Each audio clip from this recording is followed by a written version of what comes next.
Hello दोस्तों, नमस्कार। आपका स्वागत है अपने ही YouTube channel A strong math 2.2 में। ठीक है, आज हम इस वीडियो में बताने वाले क्लास 8वां का मेधा छात्रवृत्ति और चैप्टर नंबर 11। ठीक है, और चैप्टर का नाम है परिमाप, क्षेत्रफल तथा आयतन। ठीक है, और इसका मैंने पूरा वीडियो अपलोड कर चुका हूँ, क्योंकि पूरा टोटल फार्मूला का वीडियो आप प्ले लिस्ट में या डिस्क्रिप्शन में जाके देख सकते हैं। ठीक है, तो चलिए इसका हम फर्स्ट सवाल शुरू करते हैं। चलिए, फर्स्ट सवाल इसका दिया है, कह रहा है एक आयत की परिमिति होता क्या है। ठीक है, तो चलिए इसका आयत का परिमिति, तो आयत का परिमिति होता है 2 × L+B। तो ये 2 × L+ को हम क्या करेंगे, लिखेंगे। चलिए इसको लिख लेते हैं। चलिए, तो यहाँ पर मैंने लिख दिया आयत की परिमिति बराबर क्या होता है 2 × L+B। ठीक है, और यहाँ भी लिख दिया है हिंदी में 2 × लंबाई प्लस चौड़ाई। ठीक है, चलिए सवाल नंबर 2 को देखते हैं। 2 में क्या कह रहा है, सवाल नंबर 2 का है समांतर चतुर्भुज का क्षेत्रफल होता कौन है। आधार गुने ऊंचाई, आधार माइनस ऊंचाई, आधार भागा ऊंचाई, आधार प्लस ऊंचाई। तो आपका फर्स्ट वाला होगा आधार गुने ऊंचाई। ठीक है, तो चलिए इसको हम हल करते सॉरी लिख लेते हैं। चलिए यहाँ पर 2 नंबर सवाल मैंने नोट कर लिया। समांतर चतुर्भुज का क्षेत्रफल बराबर क्या होता है, आधार गुने ऊंचाई। ठीक है, चलिए सवाल नंबर हम तीसरा को लिखते हैं। 3 में क्या कह रहा है, सवाल नंबर तीसरा का है त्रिभुज के क्षेत्रफल के लिए हीरो का सूत्र कौन होगा इसमें। ठीक है, तो ये option B, A, B, C, D में, तो ठीक है इसका ऑप्शन 4 में दिया है। तो हीरोइन का सूत्र कौन होगा, यहाँ पर √S × S-A × S-B × S-C। ठीक है, तो चलिए इसको हम लिख लेते हैं। चलिए, तो तीसरा नंबर सवाल को मैंने लिख लिया है। हीरोइन का सूत्र बराबर √S × S × A × ठीक है, और S-B × S-C। ठीक है, चलिए चौथा नंबर सवाल को देखते हैं। चौथा में क्या कह रहा है, चौथा नंबर सवाल कर रहा है वृत्त का क्षेत्रफल इसमें होता क्या है, πD की πr² की 2πD की 4 πD/2। तो इसका 2 नंबर होगा ऑप्शन πr²। ठीक है, तो चलिए इसको हम लिख लेते हैं। चलिए, तो मैंने यहाँ पर लिख लिया वृत्त का क्षेत्रफल बराबर πr² होता है। ठीक है, चलिए सवाल नंबर हम 5 को देखते हैं। 5 में क्या कह रहा है, सवाल नंबर 5 कह रहा है वृत्त यहाँ पर दिया है एक वृत्त का त्रिज्या 3.5 मीटर है, तो व्यास की लंबाई क्या होगा। ठीक है, तो चलिए इसको हल कर लेते हैं। चलिए, तो 5 नंबर सवाल पूछ रहा है वृत्त का त्रिज्या कितना दिया है 3.5 मीटर, तो वृत्त का व्यास कितना होगा। तो इसमें वृत्त का व्यास निकालना है। ठीक है, तो मान लीजिए यहाँ पर एक वृत्त है। ठीक है, और यहाँ देखिए ये त्रिज्या है, तो ये है 3.5। ठीक है, अगर इसका पूरा हमको चाहिए व्यास, तो पूरा खींचना पड़ेगा। ठीक है, यहाँ पर देखिए एक बिंदु है, जब इधर 3.5 है तो इधर भी 3.5 करिएगा। ठीक है, तो 3.5 और 3.5 जोड़ दीजिएगा तो कितना हो जाएगा जी, तो 3.5 प्लस 3.5। ठीक है, जोड़िए तो 5 5 10 के 0 हाथ में 1, 3 3 6 1 7, और दशमलव एगो के बाद आता है, एगो के बाद दशमलव लगा दीजिए, तो आपका सीधे हो जाएगा कितना 7। व्यास कितना हो जाएगा 7 है ना। तो इसका फार्मूला आता है, आप फार्मूला पर भी इसको बैठा सकते हैं बहुत आसान तरीके से। देखिए इसका फार्मूला कैसे कर रहा है, व्यास बराबर होता है, व्यास बराबर होता है त्रिज्या, त्रिज्या गुने 2। ठीक है, तो त्रिज्या इसका कितना है 3.5 और गुने 2, तो गुना करिएगा 5 दूना 10 के 0 हाथ में 1। ठीक है, और फिर 3 दूना 6 6 1 7, बात तो हो ही रहा है। और दशमलव एगो है तो एगो के बाद दशमलव बैठा देंगे, तो यहाँ पर कितना हो जाएगा 7। ठीक है, तो आपका व्यास कितना आ गया 7 सेंटीमीटर। ठीक है, तो आप लिख सकते हैं। चलिए सवाल नंबर हम 6 को देखते हैं। 6 में क्या कह रहा है, चलिए सवाल नंबर 6 कर रहा है किसी वृत्त के व्यास और परिधि में कौन सा संबंध होता है। ठीक है, कह रहा है किसी वृत्त के व्यास और परिधि में क्या संबंध होता है। तो चलिए इसको हल कर लेते हैं। देखिए, तो वृत्त का व्यास होता है d से सूचित करते हैं, और वृत्त की परिधि होता है πD। ठीक है, तो πD होता है, तो इसको हम क्या करेंगे, इसका अनुपात निकाल लेंगे। ठीक है, तो अनुपात निकालिएगा तो किस तरह निकालेगा, D अनुपात पाई डी, ठीक है। तो डी से डी आप काट लीजिएगा तो बच गया क्या इसमें, ठीक है। तो डी से डी जब कटेगा ना तो एक मरतबे कटेगा, ठीक है। तो एक अनुपात कितना बच गया, पाई, ठीक है।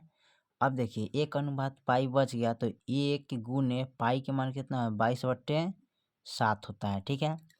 अब देखो 1 से 22 में यानी कि 1 गुने 22 करिएगा और 7, तो 22 से कम 22 अनुपात और 7 अनुपात हो जाएगा, ठीक है।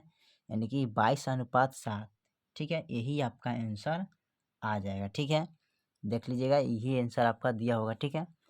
चलिए सवाल नंबर हम देखते हैं 7 में। 7 में क्या कह रहा है, सवाल नंबर 7 कह रहा है आयत का क्षेत्रफल बराबर होता है कौन, लंबाई गुने चौड़ाई की लंबाई प्लस चौड़ाई की लंबाई भागे चौड़ाई की, इनमें से कोई नहीं, ठीक है। तो चलिए इसको हम लिख लेते हैं। चलिए तो यहाँ पर मैंने 7 नंबर सवाल को लिख लिया है। आयत का क्षेत्रफल बराबर क्या होता है, लंबाई गुने चौड़ाई, ठीक है। यानी कि इंग्लिश में एल गुने बी कह सकते हैं, ठीक है। चलिए सवाल नंबर हम 8 को देखते हैं। 8 में क्या कह रहा है, सवाल नंबर 8 कह रहा है किसी वृत्त का व्यास 7 सेंटीमीटर है तो इसका परिधि निम्नलिखित में कौन सी होगा, ठीक है। तो चलिए इसको देख लेते हैं हल करके। चलिए तो यहाँ पर लिख लिया वृत्त का परिधि क्या होता है, पाई डी होता है, और वृत्त का व्यास कितना है 7। तो इसको हम चलिए लिखते हैं।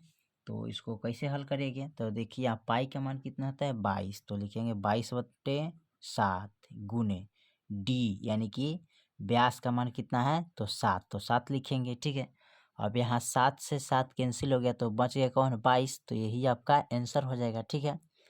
चलिए सवाल नंबर हम 9 को देखते हैं। 9 में क्या कह रहा है, सवाल नंबर 9 दिया है समलंब चतुर्भुज का क्षेत्रफल इसमें होता क्या है, तो 1/2 गुने आधार गुने ऊंचाई 1/, समांतर भुजाओं का योग गुने ऊंचाई होता है, ठीक है। तो आपका ऑप्शन नंबर 2 हुआ, तो 2 को ऑप्शन नंबर लिखिएगा, ठीक है। ठीक है तो यहाँ पर लिख लिए 1/2 इंटू समांतर भुजाओं का योग इंटू गुने ऊंचाई, ठीक है। चलिए सवाल नंबर हम 10 को देखते हैं। 10 में क्या कह रहा है, सवाल नंबर 10 कह रहा है किसी त्रिभुज की भुजा 4 सेमी 5 सेमी और 7 सेमी, तो उसका अर्ध परिमिति क्या होगा, ठीक है। तो चलिए इसको हल करते हैं। देखिए तो अर्ध परिमिति बराबर कितना होता है, a+b+c/2।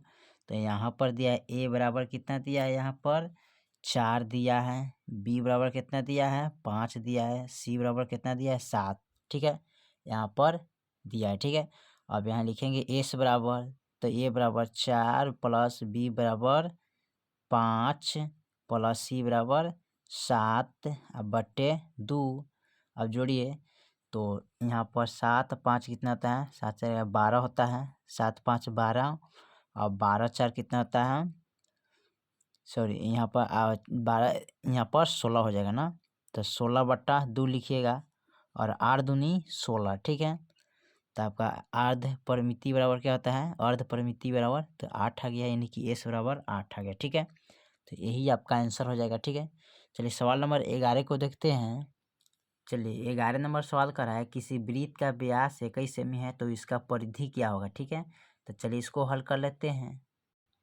चलिए तो यहाँ पर वृत्त का व्यास कितना है 21 सेमी, अब वृत्त का परिधि कितना है पाई डी, तो इसको हल कर लेते हैं। तो इसको लिख सकते हैं इस तरह, पाई के मान 22/7 गुने और डी के मान यानी व्यास, डी को क्या व्यास से सूचित करते हैं, ठीक है। यानी व्यास को डी से सूचित करते हैं। तो यहाँ पर लिखेंगे 21, अब कटाइए तो 7 3 21 कट गया।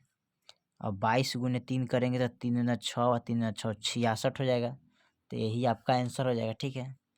सवाल नंबर हम 12 देखते हैं। 12 में क्या कह रहा है, सवाल नंबर 12 कह रहा है यहाँ पर कि 2πr से मापी जाती है किन को, ठीक है। वृत्त का क्षेत्रफल की, वृत्त की परिधि की, वृत्त की त्रिज्या की, वृत्त की चाप, ठीक है। तो चलिए चारों ऑप्शन का ऑप्शन मैंने लिख देता हूँ, ठीक है। तो चलिए इसको लिखते हैं। चलिए तो मैंने 12 नंबर सवाल को चारों ऑप्शन को मैंने लिख दिया, ठीक है। आप चाहे तो इसका फॉर्मूला भी याद कर सकते हैं, ठीक है। तो यहाँ पर दिया है 2πr से मापी जाती है कौन, तो इसमें देखो तो 2πr किने दिया है, इसमें नहीं दिया है, ठीक है। इसमें भी नहीं दिया है, इसमें दिया है, 2 नंबर सवाल में दिया है, ठीक है। तो आपका ऑप्शन हो जाएगा ये, ठीक है, या पाई डी, ठीक है। आप इनको टिक लगा सकते हैं, ठीक है। आपका 2π ठीक है। और बाकी जो हम लिखे हैं इसलिए कि आप इस फार्मूला को याद कर सकते हैं। जैसे वृत्त की चाप थीटा बटा 360 गुने 2 पाई आर, ठीक है, इसको याद कर लीजिएगा। वृत्त की त्रिज्या बराबर यानी कि डी बटा 2 या परिधि बटा 2 पाई, ठीक है। वृत्त की परिधि है जो 2 पाई आर या पाई डी होता है, ठीक है।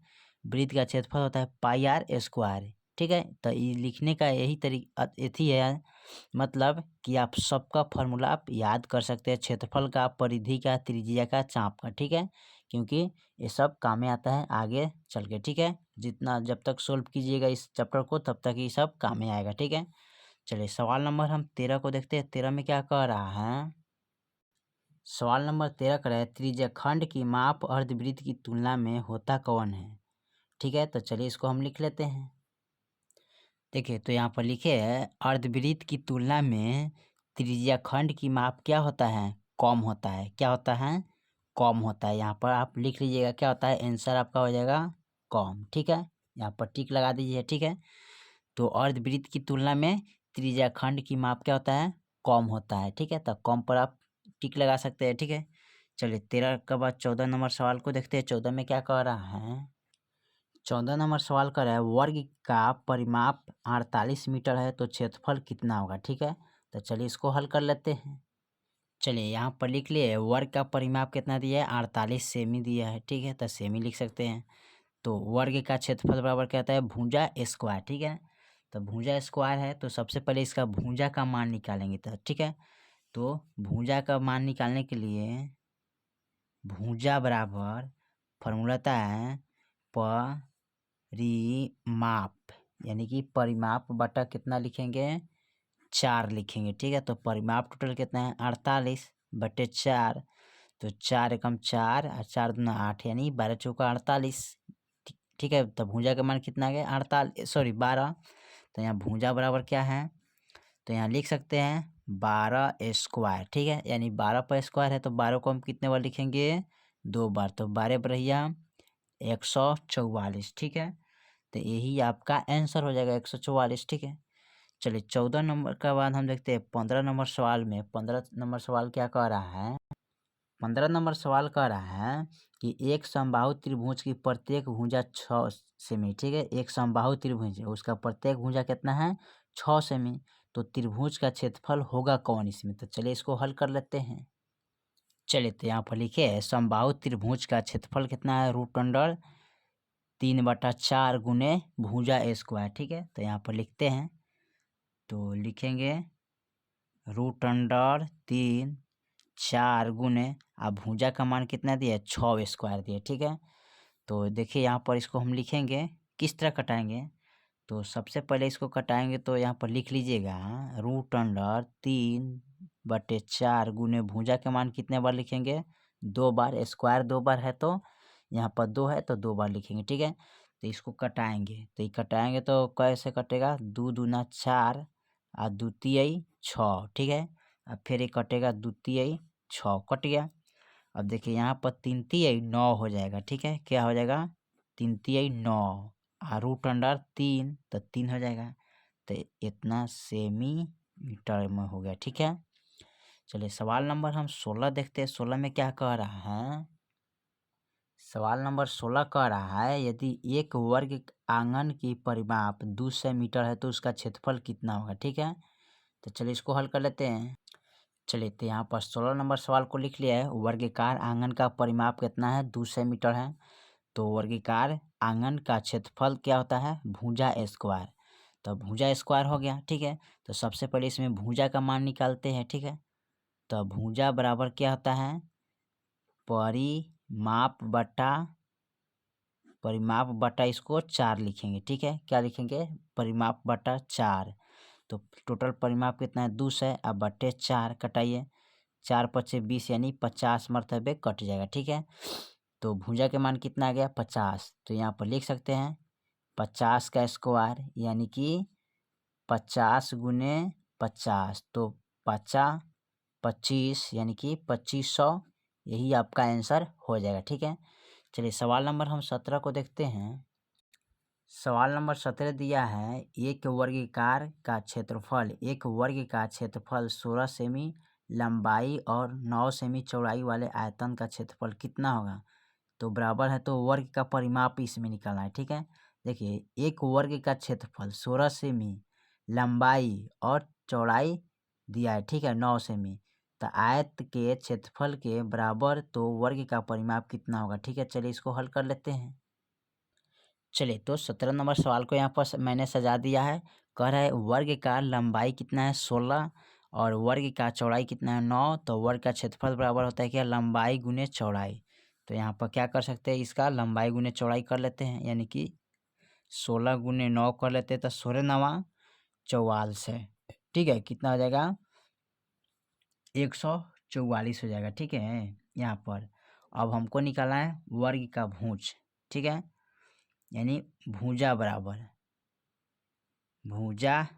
ठीक है। तो भुजा बराबर निकालेंगे तो 144 का क्या करेंगे, गुणाखंड करिएगा तो कितना आएगा 12। तो एक भुजा का मान कितना आ गया 12। तो परिमाप निकालना है, तो परिमाप बराबर क्या होता है 4 गुने भुजा। ठीक है, क्या होता है 4 गुने भुजा। तो यहाँ पर लिख सकते हैं 4 गुने 12, तो 12 चौका 48, तो 48 सेमी इसका परिमाप निकल गया। ठीक है, देख सकते हैं यहाँ पर। अब चलिए सवाल नंबर हम 18 को देखते हैं। 18 में क्या कह रहा है, सवाल नंबर 18 कह रहा है सेंटीमीटर में किसको नहीं मापा जाता है। ठीक है, लंबाई को, कोई परिमाप को, कोई दूरी को, तो आयतन को। ठीक है, तो आयतन को नहीं मापा जाता है। ठीक है, चलिए इसको लिख लेते हैं।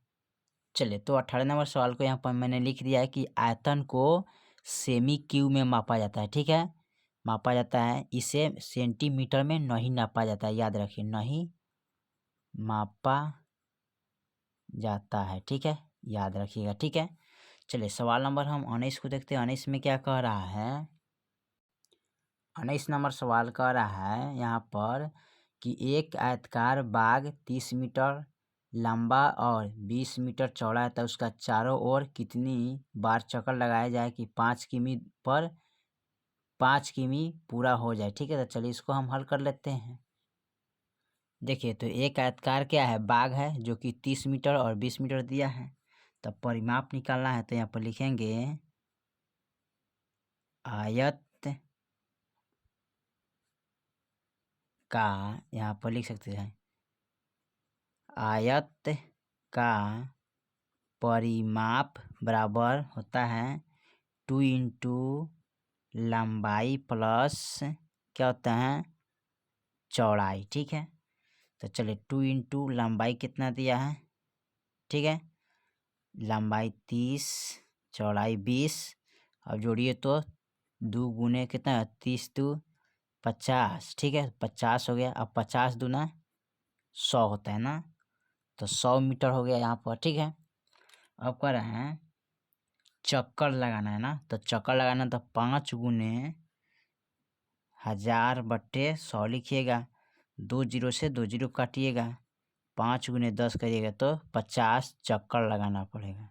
ठीक है, तब जाके 5 किमी तय कर पाएगा। ठीक है, चलिए सवाल नंबर हम 20 को देखते हैं। 20 में क्या कह रहा है, सवाल नंबर 20 कह रहा है कि एक आयताकार खेत की चारों ओर तार से घेरने की खर्च किया होगा यदि खेत की लंबाई इन्हें दिया है। ठीक है, खेत की लंबाई व चौड़ाई क्रमश 20 मीटर और 15 मीटर रहता है, जबकि 1 मीटर तार की कीमत कितना है 10 रुपया। ठीक है, तो चलिए इसको हल कर लेते हैं।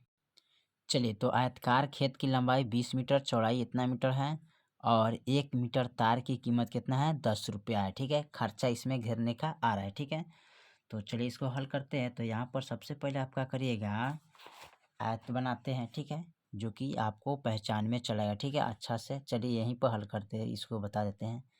यहाँ पर एक आयत है। ठीक है, तो इसको बोलते हैं चौड़ाई, इसको बोलते हैं लंबाई। तो लंबाई 20 मीटर दिया है, चौड़ाई हमारा 15 मीटर दिया है। ठीक है, तो आयत की परिमाप बराबर क्या होता है, तो लिखिएगा आयतकार खेत की परिमाप बराबर क्या होता है 2 इंटू लंबाई प्लस क्या होता है चौड़ाई होता है। क्या होता है 2 इंटू लंबाई प्लस चौड़ाई। तो यहाँ पर 2 इंटू लंबाई 20 मीटर और प्लस चौड़ाई 15 मीटर जोड़िए तो कितना आ रहा है तो 20 30 ठीक है 30 अब 5 कितना 35 आएगा। अब 35 दूना करिएगा तो कितना हो जाएगा 35 दूना 70 हो जाएगा ठीक है।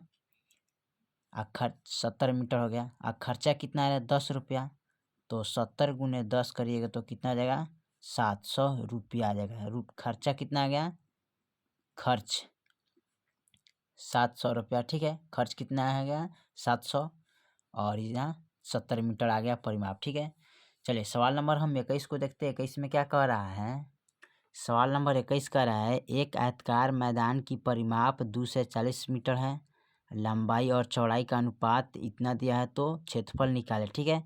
तो लंबाई और चौड़ाई का अनुपात कितना है 5:3 है तो इसका क्षेत्रफल निकालना है किसका आयतकार का ठीक है। तो चलिए इसको हल कर लेते हैं।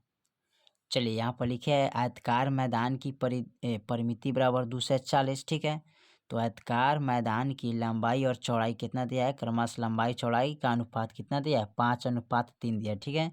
तो आयतकार मैदान का क्षेत्रफल कितना होगा ठीक है।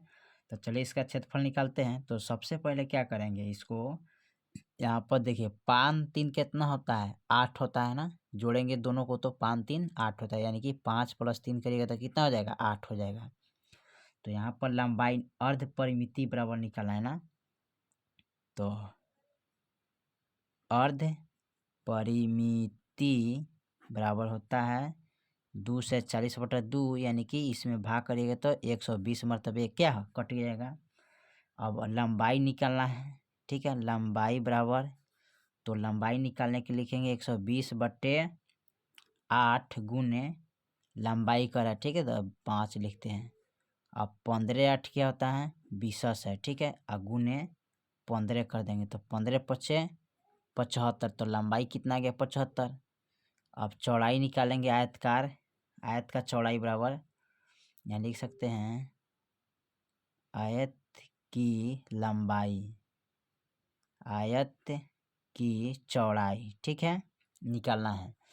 तो इसका लिखिएगा 120/8 ठीक है और गुने 3 तो 15/8 कितना होता है 20 है गुने 15 तो 15 3 45 यानी आयत का लंबाई कितना आ गया 75 आयत की चौड़ाई कितना आ गया 45 ठीक है। अब इसका क्षेत्रफल निकालना है ना। क्षेत्रफल निकालना है तो आयत का क्षेत्रफल बराबर क्या होता है आयत का क्षेत्रफल बराबर होता है यहाँ पर लंबाई गुने चौड़ाई ठीक है। लंबाई गुने चौड़ाई होता है ठीक है। तो यहाँ पर लिख लीजिए लंबाई गुने चौड़ाई। तो लंबाई कितना है तो 75 है गुने चौड़ाई कितना है 45 है। तो दोनों को आप गुना करिए तो जब दोनों को गुना कीजिएगा तो आपका आ जाएगा कितना यहाँ पर 3375। तो लिखिए 3375 मीटर स्क्वायर ठीक है। इस तरह लिख सकते हैं। तो आपका आ गया आयत का क्षेत्रफल 3375 मीटर ठीक है। चलिए सवाल नंबर हम देखते हैं 22 को ठीक है। 22 में क्या कह रहा है 22 नंबर सवाल कर रहा है एक आयतकार खेत की लंबाई चौड़ाई से दूनी है और क्षेत्रफल 500 वर्ग मीटर तो उसकी चौड़ाई बताइए। चौड़ाई निकाला है तो चलिए इसका चौड़ाई निकालते हैं। चलिए तो 22 नंबर सवाल कर रहा है आयतकार खेत की लंबाई और चौड़ाई दूनी है। तो देखिए यहाँ पर लंबाई चौड़ाई दिया नहीं है तो हम क्या करेंगे x मानेंगे। तो x मान लेते हैं लंबाई और दूनी है ठीक है। तो यानी 2 गुना है ठीक है। तो उसको हम मान लेते हैं कितना गुने 2x यानी 2 गुने 2x ठीक है। अब बराबर कितना है क्षेत्रफल इसका 500 मीटर है ठीक है। तो देखिए इसका हल कैसे करेंगे तो x² बराबर निकालना है यानी कि लंबाई बराबर ठीक है। तो लंबाई बराबर निकालेंगे तो यहाँ पर लिख सकते हैं 500 बट्टे ठीक है यानी कि 2x यानी 2 लिखेंगे ठीक है। यहाँ पर 2 से 2 में यहाँ पर गुना करिएगा तो कितना होगा 2x हो जाएगा x² ठीक है। तो ये कहाँ चलाएगा x² बराबर बट्टा में नीचे आ जाता है ठीक है। तो यहाँ पर लिख लिया है। अब इसको हम कटाएंगे तो कितने मरतबे कटेगा, 250 मरतबे कटेगा। ठीक है, अब यहाँ आपको निकालना है एक्स स्क्वायर बराबर ना, तो 250 का गुणाखंड कर लो। ठीक है, तो 250 का गुणाखंड करिएगा 5 से तो कितना आ जाएगा, 50 आ जाएगा। ठीक है, फिर 5 से गुणाखंड करेंगे तो 5×50। अब देखो 2 को 5 एगो 10 है ना, तो यहाँ पर लिख सकते हैं 5, यानी 2 को 5 के बदला 1 और रूट अंडर 10। ठीक है, तो यही आपका आंसर हो जाएगा। ठीक है, इस तरह निकाल सकते हैं और स्क्वायर इसका हटा दीजिए। ठीक है, यानी कि जब एक से स्क्वायर है ना, तो स्क्वायर जब हटाइएगा तो रूट के अंदर कहाँ चला जाएगा, 250 चला जाएगा। ठीक है, याद रखिएगा यहाँ पर। ठीक है, इस बात को 250 हो जाएगा। ठीक है, तो इसलिए हम स्क्वायर बराबर निकाल रहे हैं, तो स्क्वायर यहाँ पर नहीं लिखेंगे। ठीक है, तो आपका सीधे हो जाएगा, यानी कि x बराबर 5 रूट अंडर 10। ठीक है, यही आपका आंसर हो जाएगा। ठीक है, लंबाई।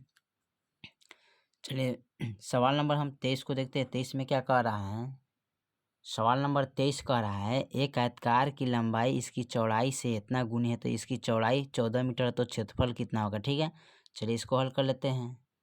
चलिए, तो यहाँ पर चौड़ाई दिया है 14 मीटर, लंबाई दिया है तो 2 कम 2 और 2 1 3, 3 बटा कितना आ जाएगा 2। ठीक है, तो यहाँ पर कितना आ गया 3/2। ठीक है, तो 3/2 आ गया, तो यहाँ पर लिखेंगे 14 गुने 3/2। अब 2 सत्ते कितना लिखिएगा, 2 सत्ते 14 और 7 3 का 21। ठीक है, तो 3 गुने 7 करवा तो कितना जाए 21 हो जाए। ठीक है, 21 हो गया, तो क्षेत्रफल निकालना है। तो क्षेत्रफल बराबर क्या होता है, 2 इंटू, सॉरी यहाँ पर 2 इंटू नहीं होता है, लंबाई गुने चौड़ाई होता है। ठीक है, क्या होता है, लंबाई गुने चौड़ाई होता है। ठीक है, याद रखिएगा।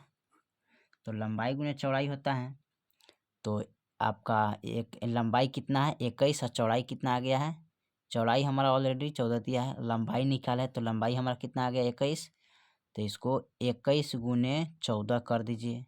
अब दोनों में गुना कीजिएगा तो 294 वर्ग मीटर स्क्वायर आ जाएगा। ठीक है, मीटर में।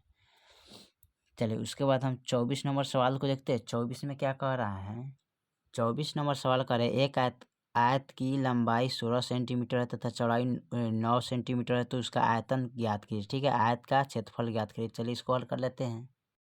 चलिए 24 नंबर सवाल कर रहा है आयत की लंबाई 16 सेंटीमीटर, आयत की चौड़ाई 9 सेंटीमीटर, तो आयत का क्षेत्रफल क्या होगा।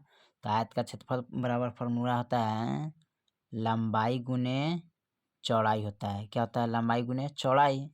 तो इसको लिख सकते हैं 16 गुने 9, तो 16 9 44, यही आपका आंसर हो जाएगा। ठीक है, चलिए सवाल नंबर हम 25 को देखते हैं। 25 में क्या कह रहा है, चलिए सवाल नंबर 25 का रहा है एक आयत की लंबाई 20 मीटर और चौड़ाई 15 मीटर, तो उसका परिमिति क्या होगा। ठीक है, तो चलिए आयत का परिमिति निकालते हैं। चलिए यहाँ पर 25 नंबर सवाल का रहा है आयत की लंबाई 15 मीटर, आयत की चौड़ाई 20 मीटर, तो आयत की परिमिति क्या होगा। तो इस प्रकार का एक आयत बना लीजिएगा। ठीक है, और चौड़ाई कितना दिया है 20 मीटर, लंबाई कितना दिया है 15 मीटर। ठीक है, इस तरह आप सजा दीजिएगा। ठीक है, तो आयत की परिमिति वाला फार्मूला क्या होता है, तो यहाँ पर लिख सकते हैं इसको 2 इंटू लंबाई प्लस चौड़ाई। ठीक है, 2 इंटू लंबाई प्लस चौड़ाई, तो 2 इंटू लंबाई है 15 प्लस चौड़ाई 20, तो 2 गुने कितना हो जाएगा 30, आप 5 35, तो यहाँ पर लिखेंगे 35। अब गुना करिए 35 दूना 70 मीटर। ठीक है, यही आपका आंसर हो जाएगा। ठीक है, अगला सवाल देखते हैं 26 को। 26 में क्या कह रहा है, 26 नंबर सवाल कह रहा है एक आयत की भुजाओं का अनुपात 5:3 है, यदि लंबाई 25 मीटर है तो उसकी परिमिति क्या होगा। ठीक है, तो चलिए इसका परिमिति निकालते हैं। चलिए सवाल नंबर मैंने यहाँ पर नोट कर लिया 26 को, कह रहा है आयत की भुजा। ठीक है, अति भुजा का अनुपात दिया है कितना, आयत की भुजाओं का अनुपात, भुजा का अनुपात ठीक है 5:3 है, आयत की लंबाई 25 मीटर है, आयत की परिमिति वाट और आयत की चौड़ाई वाट, तो दोनों का मान निकालना है। ठीक है, तो सबसे पहले इसका हम क्या कर लेते हैं, आयत की चौड़ाई निकालेंगे। ठीक है, तो आयत की चौड़ाई निकालने के लिए क्या करेंगे इसको, तो सबसे नहीं परिमिति निकालेंगे, ठीक है। आयत का चौड़ाई निकालेंगे ना, तो यहाँ पर लिखते हैं आयत की चौड़ाई बराबर, ठीक है। तो देखिए यहाँ पर आपको क्या करना है, यहाँ पर लिखिएगा लंबाई कितना है 25, तो 25 लिखिएगा, ठीक है। और यहाँ पर परिमिति कितना है, सॉरी सबसे पहले इनको क्या करना पड़ेगा आपको, इसको 5 से भाग कीजिएगा, ठीक है। तो 5 25 निकल गया, और गुने 3 करिएगा, ठीक है, गुने 3, 5 गुने 3 तो 5 3 15, चौड़ाई कितना निकल गया 15 मीटर, ठीक है। आयत की चौड़ाई कितना हो गया 15। अब निकालना है आयत की परिमिति बराबर, ठीक है। तो आयत की यहाँ पर लिखे आयत की परिमिति बराबर होता है formula 2 into L plus B, ठीक है। तो यहाँ पर 2 इंटू लंबाई कितना लिखेंगे, तो लंबाई लिख सकते हैं 25 प्लस 15, ठीक है। अब दोनों को जोड़ लीजिए, 2 गुने तो 20 30 यानी कि 40, कितना हो जाएगा 40, तो 40 गुना कितना होगा 80 मीटर, ठीक है। यही आपका आंसर हो जाएगा। तो आयत की परिमिति बराबर हो जाएगा 2 इंटू लंबाई प्लस चौड़ाई, ठीक है। तो 2 इंटू लिखेंगे और यहाँ लिखेंगे 25 प्लस 15, ठीक है। तो टोटल कितना हो जाएगा 2 इंटू यानी कि जोड़िएगा तब 30 40 हो जाएगा, ठीक है। और इसको 2 गुने 40 करिएगा तो 40 दूना 80 मीटर निकल के चलाएगा, ठीक है। चलिए तो यहाँ तक ले मैंने कंप्लीट कर दिया, ठीक है। फिर मिलते हैं अगले वीडियो में, तब तक लिए जय हिंद जय भारत। और इससे पहले का वीडियो नहीं देखे तो जाके आप वीडियो के डिस्क्रिप्शन या प्लेलिस्ट में देख सकते हैं, ठीक है। तो फिर मिलेंगे अगले वीडियो में। जय हिंद जय भारत।